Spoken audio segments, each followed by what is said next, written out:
Facebook Live. It's going to be up in a moment. Give me 1 second, it's just finalizing. All right, so welcome everyone that's joining us on Facebook tonight. I want to welcome you to tonight's virtual event featuring Herradura Tequila. My name is Shannon and I'm part of the New Hampshire Liquor and Wine Outlet social team. We have a really special event for you tonight as part of the 90 Days Around the World promotion. On Friday, we took you to Italy to the Santa Margherita Winery. And tonight we're actually going to be visiting the Herradura Tequila Distillery in Mexico. So I am joined by two experts tonight. We've got Herradura's global brand ambassador, Ruben, and please don't let me butcher your last name. How do you pronounce it? Aceves. Aceves. Aceves. Awesome. Hello, everyone. And we also have Mark Roy from our Spirits Marketing team. Ruben's actually going to be leading us through a really great program. I'm going to be here to share any questions with him, so please feel free to leave those in the comment section on Facebook. And if you have pre-registered, please leave them in the Zoom chat as well. Mark's going to be here answering any questions you have regarding inventory in all of our New Hampshire Liquor and Wine outlets, so feel free to leave the questions for him in chat on Facebook and Zoom as well. So Ruben, I'll pass it off to you to get started. Tequila Tuesday. What can you tell us about Herradura? First of all, thank you so much for the invitation. It is a thrill to be here with you all, to see your face, Bob, Mark. Haven't seen you in a while, so it's really nice to see you, get to meet you, Shannon, and thank you so much for this. Always enjoy to talk about tequila, tequila Herradura, tequila in general. So it is my pleasure to be here. What can I tell you about tequila Herradura? So many things that I can tell you about tequila Herradura. Tequila Herradura, there is the main entrance to the Welcome Center. Tequila Herradura, it's one of many distilleries down at Matitan, Jalisco, and the tequila area in Mexico. We should remember, everyone, that tequila should only be made in Mexico. There are no tequilas from anywhere in the world. Just like there are whiskeys, brandies, vodkas, anything else that can be produced anywhere in the world. Tequila has to be produced only in a very limited area within Mexico. And the real birthplace for tequila is the town of Amatitan, where we are based. So that's the welcome center to our hacienda. We are the last true living tequila hacienda in the planet. There are 156 distilleries, but this is the only one based in a true, authentic hacienda. A hacienda is like a big compound surrounded by walls, and it's like a little fortress, little town inside those walls. So Herradura, this compound has been there for 400 years, but this is a very special year for us because this year is the 150th anniversary for Casa Herradura. So it's easy to say 150 years, but it hasn't been easy. It's been a lot of years. We have gone through so many things, but remaining for 150 years and being successful, being always ahead of the industry, being always the most innovative company, we are very proud of that. So again, there's so much to say about Casa Herradura after 150 years. And of course, when I say this is the Welcome Center, we are open to the public, so anyone can come in and visit. We get 60,000 tourists a year. You may come and visit. So Mark and Bob, they've been down here, so they won't let me lie. It is a breathtaking place, a place that even if you keep on coming back and back and back, Mark, I don't know if you have come 3, 4, or 6 times already, but every time you come back, you enjoy, you find new things. It's just a once-in-a-lifetime place. I'm fully expecting my invite. You were invited already. Once we're open up again due to this pandemic, the place is shut down for tourists. The place is still working and producing, of course, but it is shut down for tourists right now due to this COVID.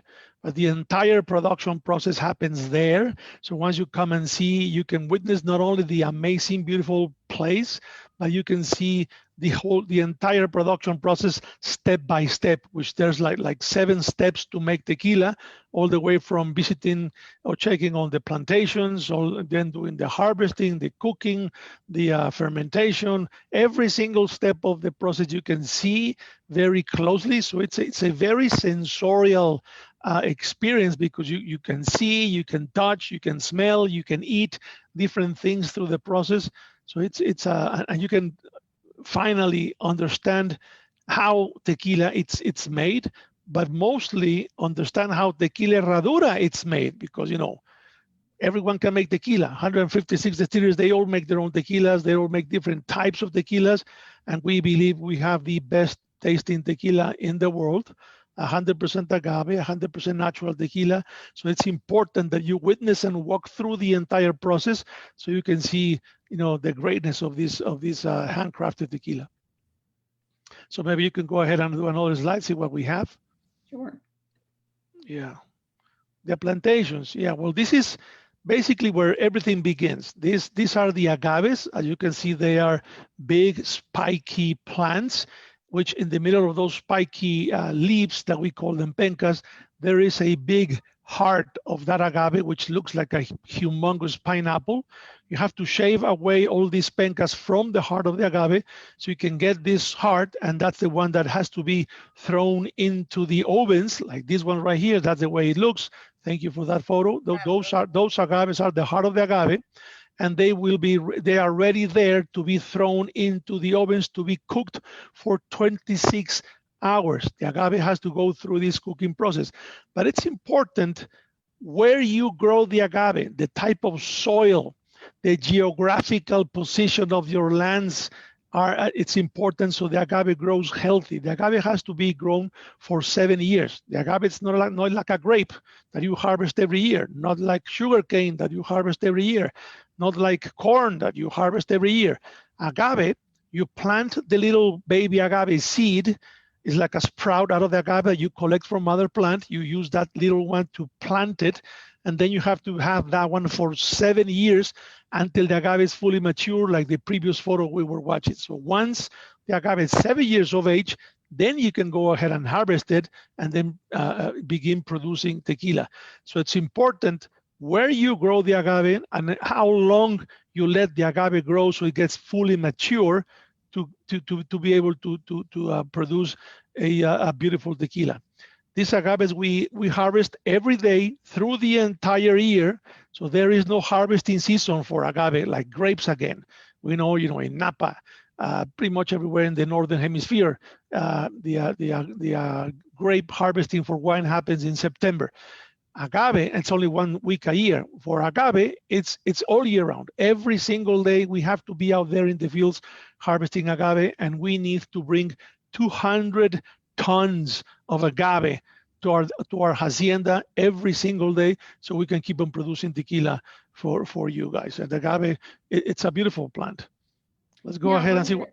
Yes. Do you ever see any reduction in production of the agave or anything like that in regards to the weather changes in Mexico, or do you guys have a pretty consistent temperature and weather conditions down there? The weather in this area, which is the reason why agave grows happily in this area, it's very consistent, dry, and very warm. So the agave does not need watering. So you plant the baby agave and you let it sit there for 7 years. We do have a rainy season for about 3 months every year, from June to September. That's all the water the agave gets through the year. There's no irrigation on plantations, but the climate it's very, very, very stable. You would not have a variety of production in your plantations due to weather. You find it if you didn't plant enough agaves. So let's say you plant 1 million baby agaves. By the end of 7 years, maybe you have 860,000 agaves. So like almost 20% of them will die through the process. So you have to consider that. So we've been doing this for 150 years, so we kind of know how to handle it. But it's due to some of them dying through the process, but it's more about You need to know how much tequila you need to get out of the agaves, so you know how many agaves you have to plant. Every agave plant weighs around 70 pounds, and you need 12 pounds of agave to get a tequila liter. So that means that basically every plant gives you like 7 bottles. Wow. That's a lot. Well, And yes and no, is that because fairly consistent across all of the products? I'm sorry? Is that fairly consistent, the agave, for all of the different tequila products that you offer, or is there some that offer a little bit more of that agave mixture? That's a great question. And this is a very common confusion people have. When you make tequila, when we make tequila, when any tequila distillery makes tequila, we make only one tequila, Blanco tequila. That's it. From Blanco, you will fill a barrel so the tequila rests there for 2 months and becomes a reposado. It rests there to become 1 year to become an añejo, but you have to begin with a blanco. So there is no a process for reposado, a process for añejo, different type of plantations for reposado, different type of plantations for añejo. No, we have only one quality of agave and we make only one tequila. It's blanco. So this is a lot of consumers, they think that Blanco is the worst tequila of them all because reposados are better, añejo are better. No, for me, the best tequila there is, it's Blanco. That's the only one we make. So you better make an amazing Blanco if you really want to end up with a beautiful reposado, beautiful añejo, if you age this tequila in good barrels. That also makes a big difference. If you don't age this beautiful Blanco in the right barrel, meaning American oak, French oak, white oak, black oak, very old barrel, new barrel like these ones, we happen to be the only tequila distillery that produces its own barrels. We have our own cooperage. So they're all white American oak. They're all 55-gallon capacity barrels, and we age our tequila in those. But we only get amazing reposados and añejos because we have these beautiful barrels and because we made an amazing Blanco. Blanco, it's the foundation of everything. So there's no difference in the production process. Great. Make sense?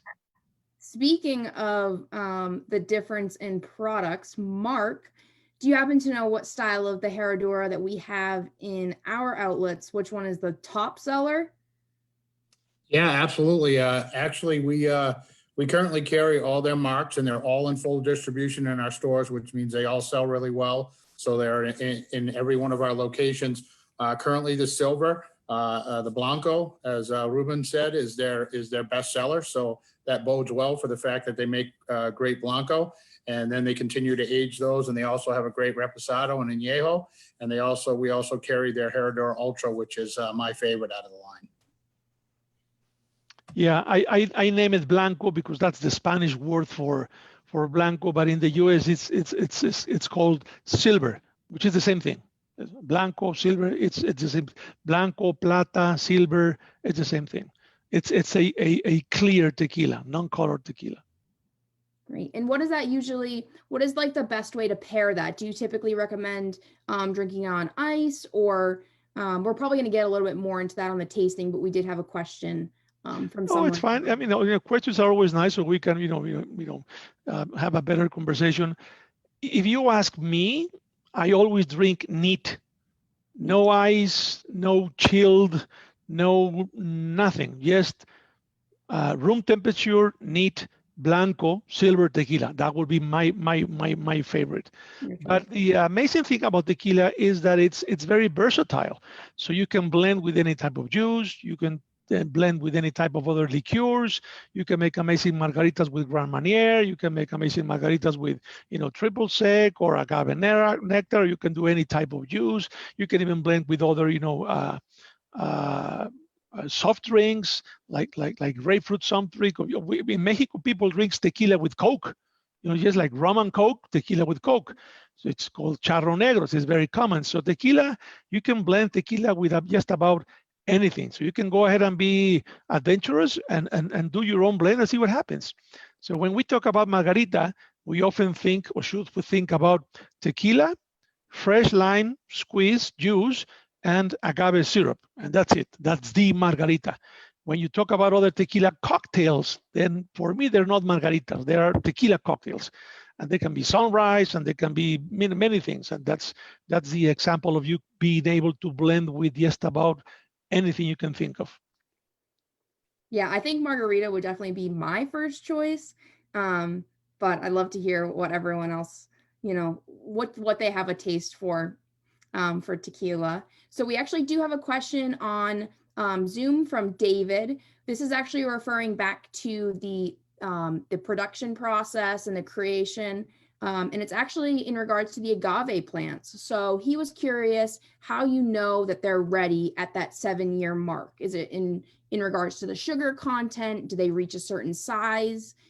He's just curious how you know when they're ready. First of all, you keep records of when you planted that plantation.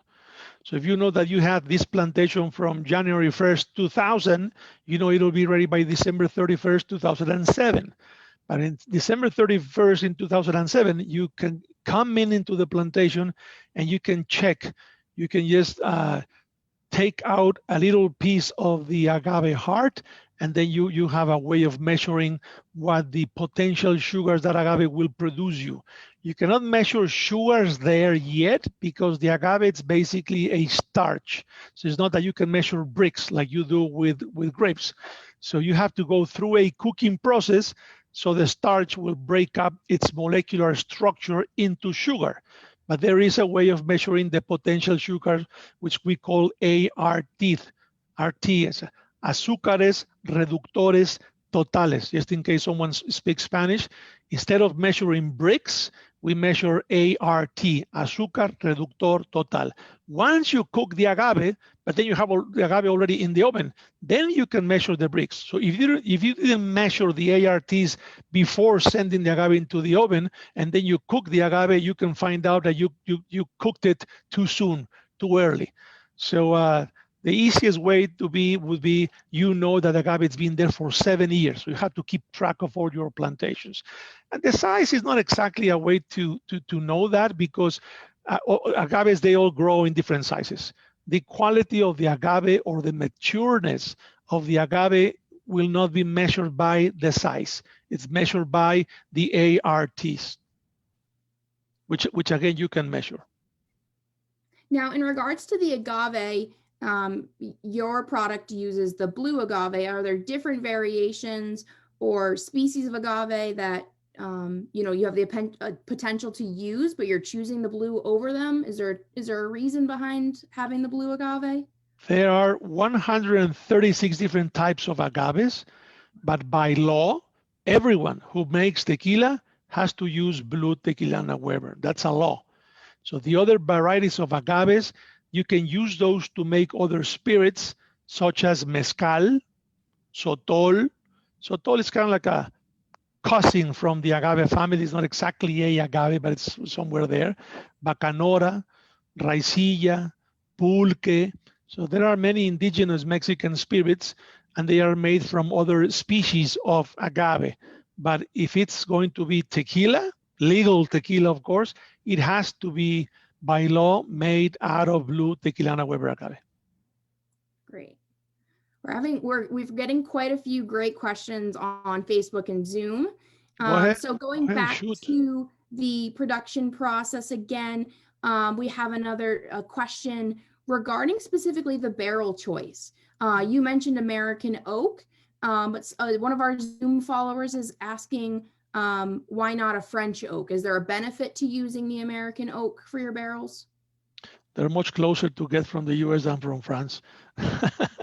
No, there is a choice. You get a different flavor profile. So if you age a Blanco tequila, of course, in American and French, the flavor profile will be different.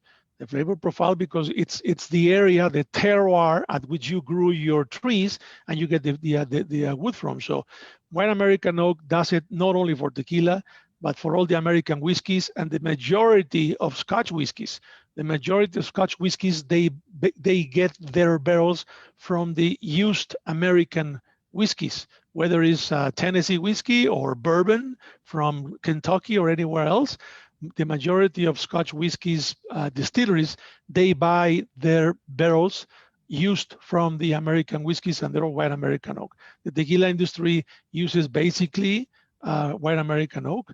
Another benefit of the American oak is that the grain of the wood, it opens up more easily. What you need to do when you have this is a barrel, so the liquid is inside. When the weather through the day gets warmer, the wood expands. So the liquid, in this case the tequila, gets into the wood. Once the weather becomes colder, then the wood contracts and pushes the liquid into the wood. So it goes in and out, in and out, in and out. So the white American oak works that much better than the French. The French is a little bit tighter, so it's difficult to get in. And the flavor profile, of course. So we have always used white American oak. And again, pretty much the huge majority of Scotch whiskeys, every single American whiskey and tequila uses American oak. That's awesome. All right, so I'm going to go ahead and stop sharing this presentation so that we can kind of shift into the tasting portion. Before we start the tasting of the products, I would like to kind of cover our 90 days promotion that we're running. So as part of the 90 days around the world promotion, we're actually offering everyone, inclusive of our Facebook and our Zoom followers, the chance to win some really amazing prizes. So the grand prize actually offers someone the chance to build their own at-home bar with a $2,500 gift card to the New Hampshire Liquor and Wine outlets. In addition, you're also going to receive some one-on-one guidance from our team of experts. So we've got Mark, who is an expert in all things spirits. We've got Chad and Lisa, who are the experts in all things wines there at the outlets. So you're going to be able to connect with them one-on-one to be sure that you pick all of the right products to stock your at-home bar. So now you're wondering, how are you going to enter and how difficult is it to win? So the great news is that entering is super, super simple, and playing along with us is also simple. So what you're going to want to do is head to the App Store on your cell phone, either on an Android or Apple device, it doesn't matter. You're going to download the Scavify app. It's SCAVIFY. And you're going to earn points basically for every event that you join with us. Tonight, we have a special code word that you're going to be entering to say that you attended tonight's event. And tonight's code word is Hacienda. And that's spelled Hacienda. So the more points you earn by attending more of these events with us, the bigger the prizes that you'll be entered to win. So all of these details can be found at our website, 90daysaroundtheworld.com. So if you have any questions, please refer to that site for it as well. So Ruben, if you want to start by tasting some of the products that we offer in the New Hampshire Liquor and Wine outlets, I'm sure everyone would love to hear about the different tasting notes. We did actually also have a question regarding the bottle design and that horseshoe logo. Well, the bottle design, it's beautiful. It's a square bottle. It's right here. This is Herradura Silver. And it's, the Blanco that we're talking about. So I will begin with that one, which, by the way, it's out of the ones we are going to be tasting, it's my favorite. This tequila, it's basically silver tequilas and Blanco tequilas. They are non-aged because the Blanco silver is supposed to be crystal clean, crystal clear, transparent. The idea of those tequilas is that it has to be non-aged. At Herradura, we have always done things a bit more sophisticated. There are legal industry standards that you need to follow. We follow those, but we go the extra mile. We do something extra. So we decided to age this tequila for 45 days. So one of the things that you will find in every single Herradura bottle. There's a little sticker on the side that reads aged for 45 days. No other tequila brand states that how long they age their tequila. So it's important to know, and we'll be talking along with the other tequilas of how much we age. So this tequila, it is important to know that within the tequila territory, the tequila area, there are two different main areas, the highland and down in the valley. So we are down in the valley. When you make tequila down in the valley, tequila, they tend to be a bit more spicier, earthy, vegetal, far more complex than the ones up in the highlands. So this is how you were asking, this is the way I drink it, neat out of this flute type of a glass, Riedel glass. Every time, first I think I do, I shake the glass so I can see the viscosity added to the sides of the glass produces beautiful, long, thick legs, meaning that the viscosity, the distillation has been done very well. Then I get into the nose. And when you get into the nose, it's when you start getting a lot of these aromas. In this case, I get pepper, spearmint, olive oil, cooked agave, of course, a little bit of lime zest. All these flavors, it's not that we added those. They come in a natural way from the agave, from the soil at which we grew the agave, from the process through which we converted agave into tequila, natural fermentation, the double distillation. We do everything very, very, very carefully. The tequila Herradura production process, it's very unique. It's not only 100% agave, but it's also 100% natural tequila. So they're all natural elements that they come through the process and a little bit of the 45 days out of the barrel. So you can find maybe tiny, tiny hints of vanilla out of this tequila. Then you sip.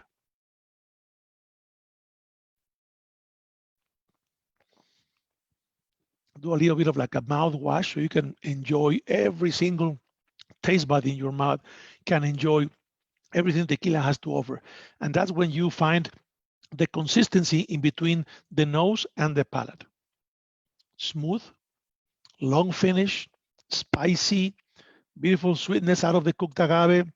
You can see how this the spearmint pepper lingers in here, beautiful. Has a perfect balance, very elegant, very easy. This is where I need to convince you all that if you drink a fine tequila like Herradura, actually I would tell you don't drink anything else from now on, you drink only Herradura. But if you drink a fine tequila like Herradura, you can drink it like this, neat, sipping. It's just beautiful. Ruben, will you touch upon the type of glass that you're using? Yeah, this is called like a Riedel glass. So it's kind of like a flute champagne type of glass. Riedel, it's a brand. It's an Austrian brand that produces specific type of glasses for every type of spirit. So he has the idea that the design of the glass will help the spirit to express itself in a much better way. Sweet, smooth, spicy, nice, very, very easy to drink. Of course, will make amazing margaritas, but sipping at room temperature just like this, sip by sip, it's something to enjoy. So that's Herradura Silver. Now, I think you asked about the Herradura, the horseshoe logo. Herradura means horseshoe. So the reason why the tequila is called Herradura is because we have a horseshoe. So horseshoe in Spanish means Herradura. And there is a long story of why we decided to name this tequila Herradura, which maybe one day, if we have more time, or if we do right now, I can tell you the story. It's a long story that happened way back. Again, we're 150 years old, so it happened way back in the day when we decided to name tequila Herradura. The next one, it's Herradura Reposado. Reposado means aged, rested. And again, I'm going to pour myself a little bit. And it has this beautiful amber color. Look at this. Once again, there's the label right there, and it says how long we age. By definition and by law, a reposado will be one up until you age this tequila for at least 2 months. You age 2 months in a wood container, and off you go. It's a reposado. In this case, we don't do 2 months. We do 11 months. So once again, we're going like 5 times more than the industry standards. And we don't do a wood container. We do a white American oak, 55-gallon capacity, beautiful barrel that we make up in Kentucky. And that's why we get this beautiful color. And now the nose, you get a lot of vanilla. You get a little bit of cinnamon. Now it's orange zest instead of lime zest. A lot of cooked agave, very spicy, very beautiful balance with sweetness with this vanilla. Again, room temperature sipping. This has a lot of whiskey notes. Since we are aging our tequila in white Americano barrel, the same ones that whiskey uses, you get a lot of the same flavor contents: the vanilla, the pepper, the orange zest, maybe a little bit of butter, and once again, very well-rounded, very elegant, super smooth. They're all the same alcohol content. They're all 80 proof, but for some people, the wood will make it feel much softer, smoother. For some people, the spiciness that we gain from the oak makes it taste a little bit spicier, a little bit more astringent, but a beautiful astringency. That's what happens to me. I get that from reposados. That's why I focus more on blancos. But it's a beautiful, elegant, amazing reposado. The only reposado in the industry with 11 months. All the rest of the reposados in the industry are 2 months or 4. And this is the first reposado ever in the industry. So tequila was the first time made by someone was in 1521. By 1974, that's 450 some years, 53 years, we decided that there should be a different way of drinking tequila and not only drink blanco. Why is it that it has to be always blanco? That's why I said blanco is the only thing we make. That's the only thing you make. So if brandy is aged, whiskey is aged, wine is aged, why couldn't we age tequila? So we decided to age tequila, and we released the first reposado back in 1974. So it's been a while, but if you consider the numbers, tequila from 1521, 1974, it took us a lot of years until someone came up with the idea that, hey, why don't we age tequila? So we did that, and this is the first reposado ever in the industry, 11-month age. The third one, it's Anejo. Anejo means like extra aged. So by definition, añejos have to be 12 months. This is 25 months. In color, it basically looks the same. Reposado for me is more like a little bit brown orange. This is more like brown green. And of course, it has 25 months instead of 11. So now, what's the benefit of aging at that additional, almost double what the standard requests? That's exactly what I was about to say. So the color it might be basically the same, but the time spent in the oak allows the tequila to suck more elements. They're called the Maillard compounds. Maillard, it's the name of the doctor that realized that by toasting the wood would release different flavors. It's like when you have a slice of bread and you eat it, it's good. But if you have that slice of bread into the toaster and then you eat it, the flavor changes completely, and it's much better when you toast it a little bit. So it's the same thing. When you toast the wood produces different nuances and flavors and notes and complexity. So the benefit of having the tequila extra time, the tequila sucks more elements, compounds from the wood, and now it looks the same, but if you taste it, and I hope that some of the audience will later on tell us that they are tasting with me, or they did buy some of these tequilas. If someone is tasting Reposado and Añejo with me, you will realize that the The nose is different. This one is not as sweet, vanilla, butter, orange. This one is more like pineapple, banana, like dark chocolate, oakier. It smells like charred oak. So the nose is different, and the flavor,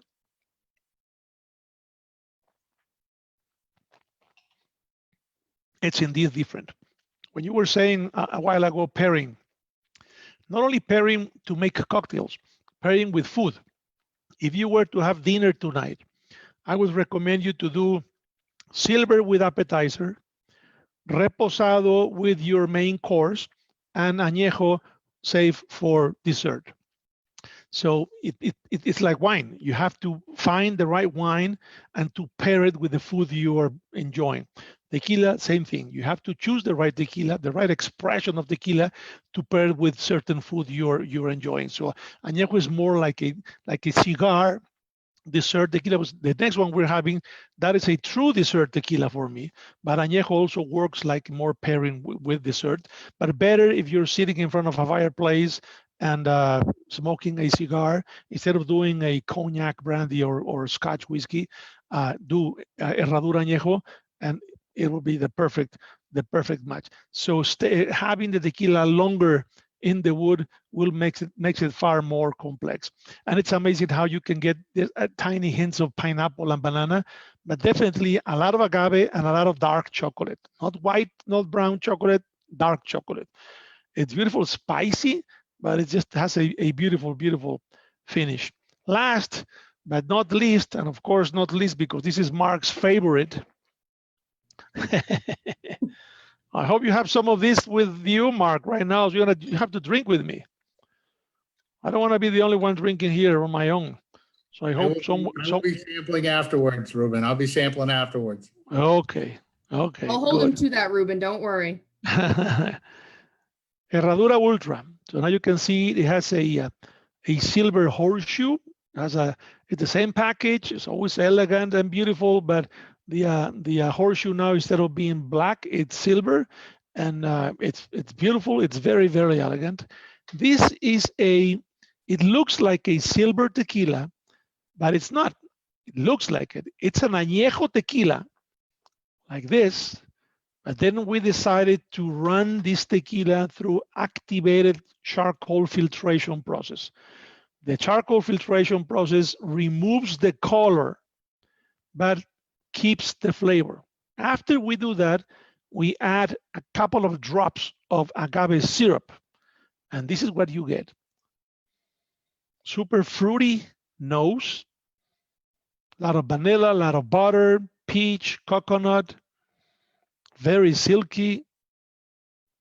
You can tell that it's going to be thick, it's going to be silky. It's much sweeter than the other ones. You can get a lot of agave. So someone there saying, I can see how that is your favorite. So maybe Tracy Hughes, she's tasting, I guess. Again, salud with this.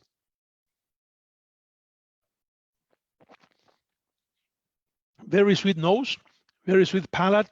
Indeed, for me, a dessert tequila. This is the one I could suggest you could do on the rocks. Again, for me, all of them would be neat. If you want to do something on the rocks, this could be on the rocks. It also makes amazing cocktails. Actually, in Mexico, we have developed a recipe that we call the ultra tonic, and people are drinking this like crazy. Responsible but crazy. I mean, they love it. And this tequila, with Blanco, Reposado, Añejo, you always find the person who likes one or the other person who likes the other one. This one, everyone likes it. Everyone. When I say everyone, means no, not Paloma. Well, maybe Mark makes Paloma with this. That's interesting. Again, you can do whatever you want. I said no Paloma with this. Paloma, it's a blend of grapefruit soda, lime salt, and tequila. But maybe I think Mark likes the Paloma. For me, it's more like on the rocks, and it's sweet, it's beautiful, and everyone. I was saying, when I say everyone, it's everyone. It doesn't matter what, any legal drinking age, any color, any male, female. everyone likes this tequila. It's very surprising that everyone likes it, because most of the times añejo, it's more like, okay, elder people, but maybe reposado, everyone. Silver, only the very traditional tequila drinkers. But this one, it's for everyone. Ruben, would you say that that's a good kind of starting point for someone that might be trying to explore? Yes. Yeah. Yes. I think you touched a very important point. When you find these friends of yours, people you know, and they had the bad tequila experience back in the day, college days, you were slamming tequila shots, maybe not the right tequila, drinking too much salt and lime. They're done with tequila for life, and they say, no, I'm done with tequila. You can introduce them to this one, and this is the best entry or re-entry into the tequila category. Very, very easy. And maybe there's a lot of people who they have always thought they would love to like tequila, but they keep on trying and they don't like it because they're not properly introduced into it. This will help them to get into the tequila category. Good point. Great. So we did actually have someone ask about the distillation process and why it's a double distillation. Yeah. Well, double distillation, it's something you have to do, because if you don't do it, it will never be good. So you do not get the right amount of alcohol, and you cannot refine the alcohol you are distilling if you don't run it twice. After the first distillation, you only get about 50 proof. So it's not enough to be tequila. It has to be at least 70 proof. And 50 proof is more like a liqueur, not enough alcohol and not enough complexity. When you run that liquid through a second distillation, then you can rise up your alcohol content, but then you can allow the congeners to expose and produce all these flavor elements you're looking for and make it a cleaner, nicer, refined, better spirit. After you both distillations, you still have to cut off some of the bad stuff, if you will. So distillation process is very, very important, because when you distill the fermented agave syrup that you get from squeezing the cooked agaves, you produce like 5 different type of alcohols. You need, or you want, ethanol. That's the same one for every single spirit. Tequila produces a little bit of methanol, which is what makes it taste unique. And then you have butanol, propanol, pentanol. Those alcohols you do not want to drink. They are produced through the distillation process, but you need to cut them off. And it will be easier if you do second distillation to get rid of them. Once we finish distillation, our tequila finishes up as a blanco. Again, it has to be blanco. Even whiskeys, when you finish the distillation process, they are blanco. They're crystal clean. The color will come from the aging process in the warehouses, in the barrels. So the whiskey becomes brown, brandy becomes brown, cognac becomes brown. When you finish distilling all those, they were crystal clean. So our blanco tequila, when we finish, it comes out of the pot still at 110 proof. And you can even sip that one, you can taste it, and it's the most amazing thing you can ever sip in your life. We make it so well that even at 110 proof, it tastes so good. From there, we bring the proof down to 80 proof so we can age and bottle. But it has to be done twice. Now you talk about the aging process, making your blancos more of that yellowy, tinge to them. Why did you guys decide to put the ultra through that charcoal filter to remove that color? There was a new trend of people willing or wanting to drink blanco tequila. So people knows that the true tequila connoisseur drinks blanco tequila, but they cannot handle sometimes the blanco. So I want to be seen by people me drinking Blanco tequila, but I want to keep on enjoying the benefits of an añejo. So this is the answer to that. So it grows your self-esteem. So people see you drinking Blanco, they would say, he's a connoisseur because he's drinking Blanco. But then you're enjoying the benefit of an añejo. So that's the amazing thing about the charcoal, that it holds on to the flavors, but removes all the color. Great. Suprema, it's aged for 49 months in white American oak. Someone was asking that. Awesome. So all our tequilas are white American oak. So this question is more directed at you, Ruben, personally, but how did you get your career started in, tequila? I've been drinking tequila every single day for the last 47 years. So maybe that's why. Every single day. No, I was taught into tequila with my grandma. My grandma, she is the one when I was 16-year-old. So now you can figure out my age. When I was 16, she said, you need to be able to handle the drinking. You're getting old.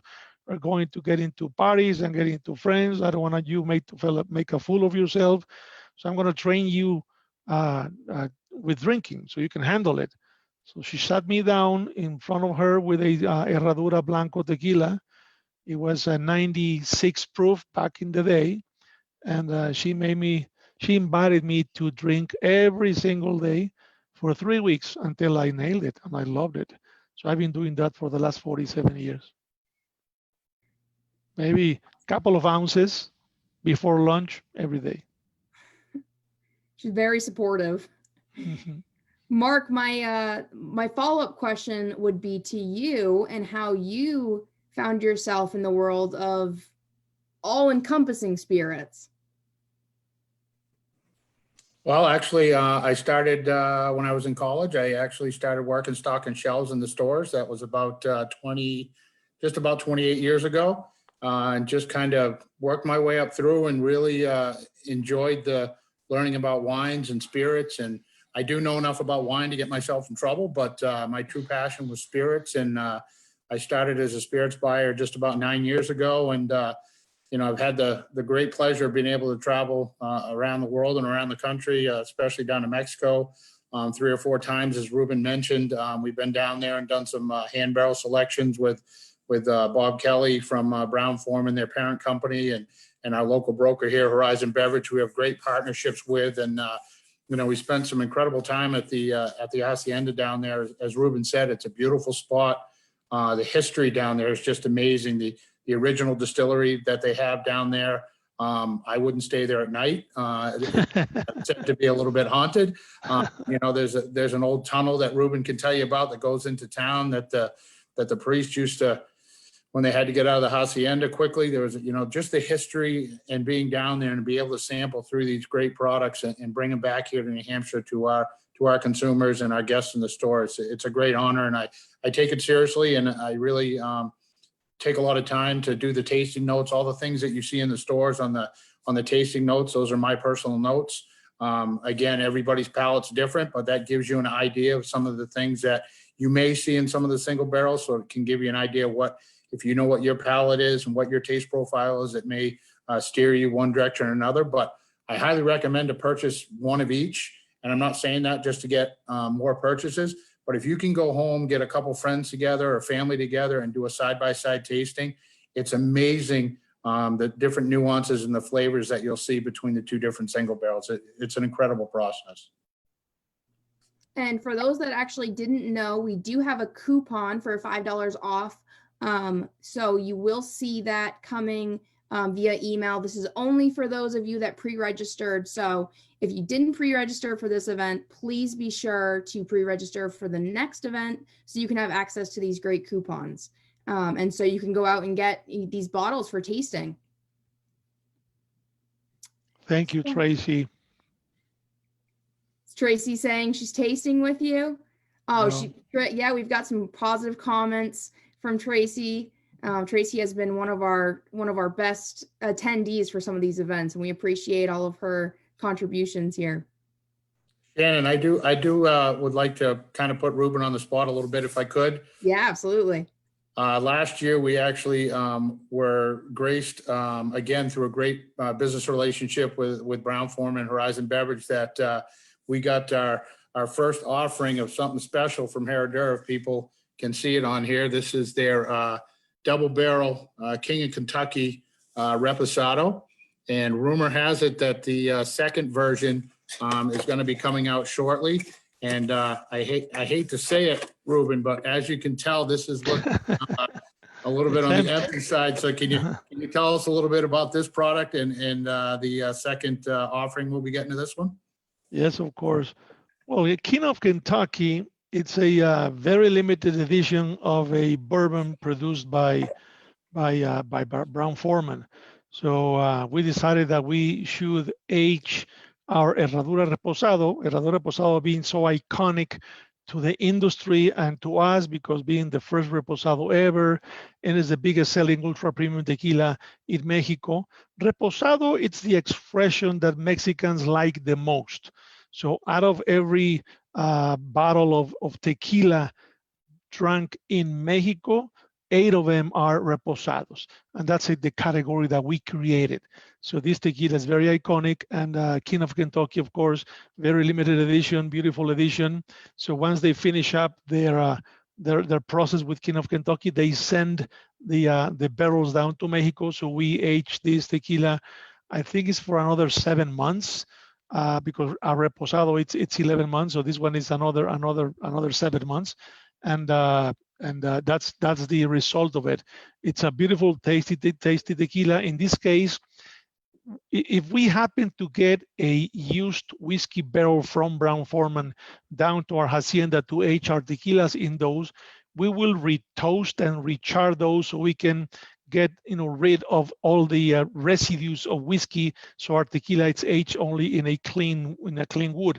In this case, we don't do that. Yes, the barrels as they come in, we will fill them with tequila, and that this tequila has a very interesting profile due to the unique recipe for the King of Kentucky whiskey.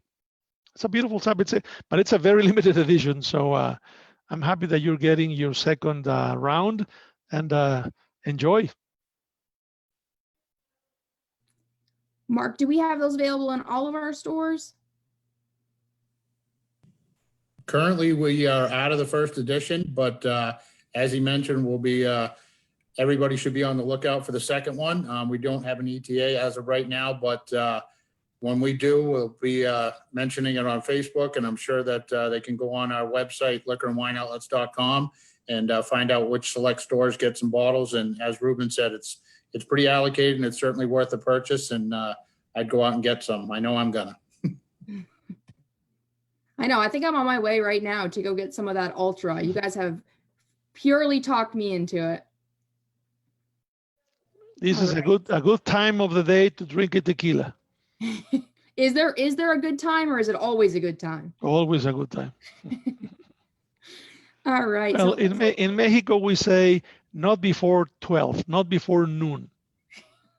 Right after the arms cross on the watch, then you're ready to go. I wish that was the same policy here in the States, because I think a lot of people will be taking us up on the offer. The only thing we can say is just drink anytime you want, but drink responsibly. Always drink responsibly, please. Yes, agreed. 100%. So it looks like we do have a couple of people that have been commenting on Facebook as well as the Zoom, saying that this is their favorite tequila. So we're so happy to have you join us, because we do have obviously some fans here in New Hampshire, and we hope that you're going to come back sometime soon. Maybe even walk me through a tasting event as well, because it seems like Mark seems to be getting all of this preferential treatment. So you need to share, Mark. You need to share. So I did want to remind everyone about our 90 days around the world promotion. So I'm just going to throw the presentation up for everyone to view one last time. Again, for the amount of events that you're going to join along the way with us as we travel from, tonight we're in Mexico, and on Friday night we're going to be joined by John Williams, with the founder of Frog's Leap in California. So we really are traveling the world right now to share, the best brands with our viewers. So if you enjoyed tonight's event, definitely be sure to pre-register on our 90daysaroundtheworld.com website, and be sure to look for any upcoming events that you may be interested in. All of them offer exclusive prizes for those that pre-register. So if you have any further questions for Ruben, please feel free to reach out on Facebook, leave any comments, and I'm sure Ruben would be happy to answer them once I email them over. Yes. Okay, good. I didn't ask him that in advance. I was just hoping that he would be. Of course. It'll be my pleasure. Great. Always. Again, thanks so much, Ruben, for joining us. Thank you, Mark, for telling us all about your own experience, which is great, having that firsthand, someone right here in New Hampshire for us, sharing their expertise on the products that you have firsthand experience tasting and touring the distillery. So this is all great to have here at home. So everyone have a great night. We thank you for joining us. And again, please be sure to check out all of our events coming up in the near future. Thank you so much, Shannon. Thank you, everyone. Bob, Mark, great seeing you. Thank you for the invitation. Have a tequila after this. Drink responsibly. Enjoy the rest of the night. And thank you so much for having me. And thank you for a lot of very nice comments about Herradura and the panelists. Thank you. Have a great night. Until next one. Bye-bye. Bye. Thank you, Ruben. Thank you. Hey, thank you, Bob. Thank you, Mark. Hope to see you soon. You too, Ruben. Thank you. You're welcome.